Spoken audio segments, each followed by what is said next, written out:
প্রথম হারের ক্ষত শুকিয়ে যাওয়ার আগেই সিরিজ হারের নতুন ক্ষত তৈরি হয়েছে টাইগার ক্রিকেটে।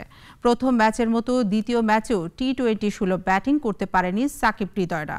শারীরিক ভাষাতেও ছিল না লড়াই করার কোনো প্রবণতা। বিশ্বকাপের আগে টাইগার ডেরায় তাই অশনি সংকেত। ঠিক কী কারণে এমন অসহায় আত্মসমর্পণ জানাচ্ছেন আরিফুদ্দিন নবীন। সিরিজ বাঁচাতে টাইগারদের চাই ১৪৫ রান, আর ইতিহাস গড়তে যুক্তরাষ্ট্রের দরকার নির্ধারিত ওভারের আগেই সফরকারীদের আটকে ফেলা। হলেও তাই ৩ বল বাকি থাকতেই সাকিব তামিমদের সব কটি উইকেট উপড়ে ফেলেছে স্বাগতিকরা।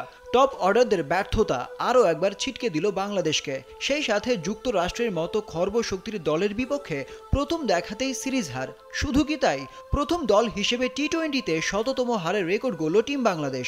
বিশ্বকাপের আগে তাই মহাসংকটে টাইগার ক্রিকেট। প্রথম ও দ্বিতীয় টি-20র ব্যাটিং চিত্রটা একই রকম। ব্যাট হাতে মোটা দাগে ব্যর্থতা। লিটনকে সাইড বেঞ্চে রেখে তামিমকে খেলিয়েও পাল্টায়নি দৃশ্যপট। শর্ট অফ লেন্থ বলকে পুল করতে গিয়ে বোল্ড তানজিদ তামিম। নিজেদের ব্যর্থতার ধারাবাহিকতা বজায় রাখেন শান্ত সৌম্য। সেট হয়েও অ্যাক্রস দ্য লাইন খেলতে গিয়ে বোল্ড হয়ে ফিরতে হয় তাওহিদ হৃদয়কে।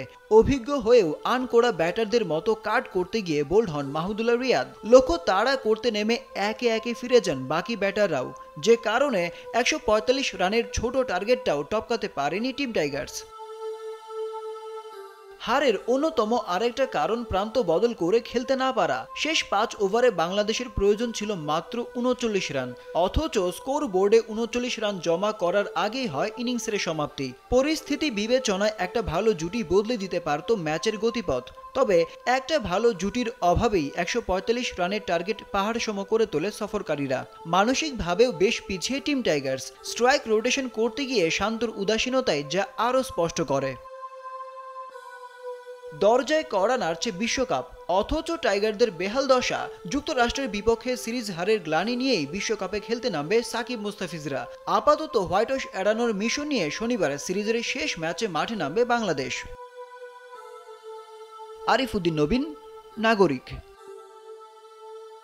ওয়ালটন ফ্রিজ কিনে অনেকের মতো আপনিও হয়ে যেতে পারেন মিলেনিয়াল। সেরা পণ্যের সেরা অফার।